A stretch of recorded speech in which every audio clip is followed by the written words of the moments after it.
3 dangerous cars you won't believe are real. Not all American cars are symbols of pride and innovation. Some are legendary for the wrong reasons.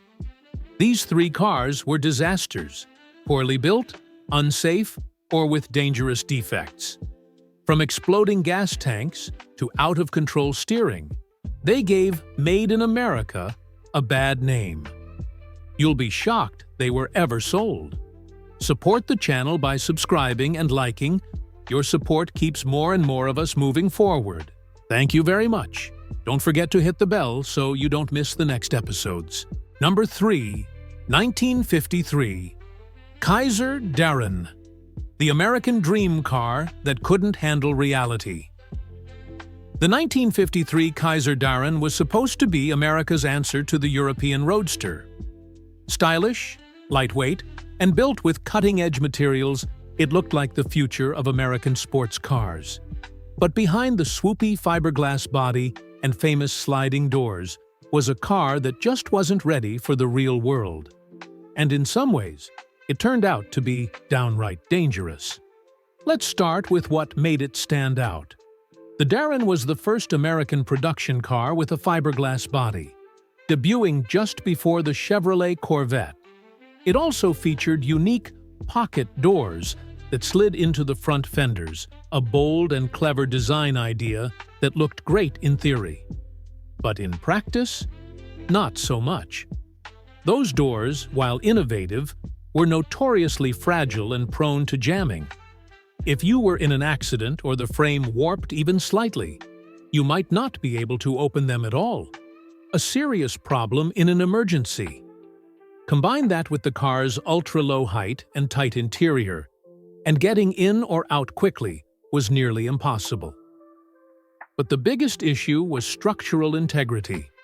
Because it used a fiberglass body on a steel frame, the Darren lacked the rigidity of a traditional steel-bodied car. It flexed while driving, especially over uneven roads. That movement led to cracks, rattles, and poor handling at higher speeds, a terrifying combination in a car with no real crash protection. Power was also an issue. Under the hood sat a relatively weak Willys 6-cylinder engine, making just 90 horsepower. While that doesn't sound dangerous, it made merging onto highways a nerve-wracking experience, especially when modern traffic began moving faster and faster in the 1950s and 60s. A symbol of ambition, yes, but also a warning. Sometimes bold design needs solid engineering to back it up. Number 2, 1969 Lincoln Continental, Mark III luxury looks and lethal oversights. The 1969 Lincoln Continental Mark III was a bold move from Ford, a luxury coupe designed to take on the Cadillac Eldorado and reclaim dominance in the high-end American car market. It had the look of a king's carriage, a long hood, hidden headlights, chrome everywhere, and a presence that couldn't be ignored. It was elegant, commanding, and unapologetically American. But behind that prestige was a car that, by modern standards, had serious safety issues, some of which made it surprisingly dangerous for its time. To start, the Mark III was a massive car, stretching over 19 feet long and weighing nearly 5,000 pounds. And yet, it came from an era where crash protection was still primitive. It lacked crumple zones, side impact protection, and had no airbags. Standard for the time, but risky when combined with such a heavy machine. In a collision, all that mass didn't necessarily translate to safety. It often meant more momentum, more damage, and more force transferred to passengers. Another issue? Braking and handling. The Mark III had drum brakes in the rear and power-assisted front discs. Adequate, but not great for a car of its size. Emergency stopping distances were long, and the steering was vague and floaty. At highway speeds, especially during sudden maneuvers, it was hard to keep under control. It was more yacht than sports car, and in an emergency, that mattered. The Mark III also had interior safety problems. The hard dashboard, thin seatbelts, and pointed chrome accents inside the cabin weren't designed with occupant protection in mind.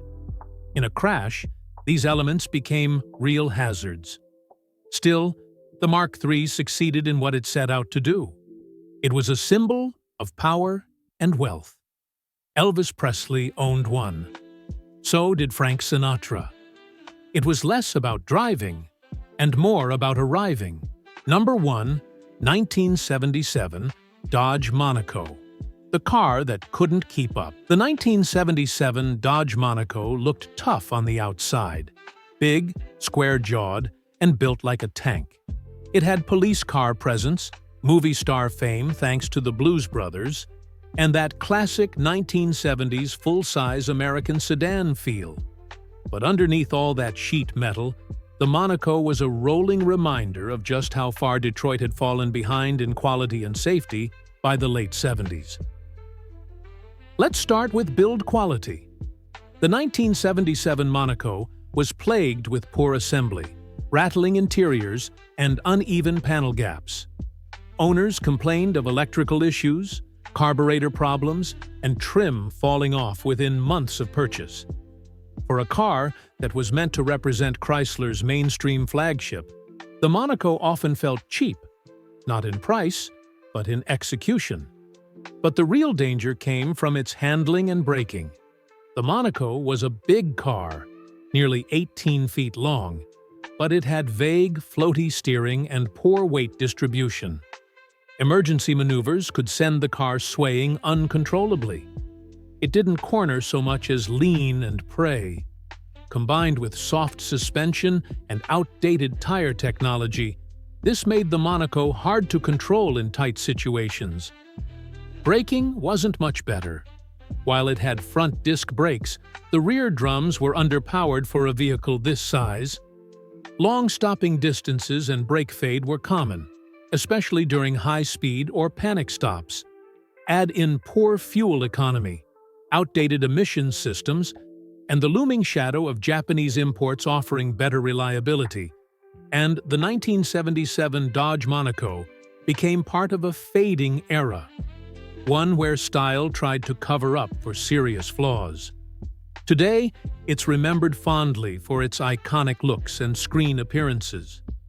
But for drivers who lived with it, the Monaco was dangerous not because it was wild, but because it couldn't keep up with the times.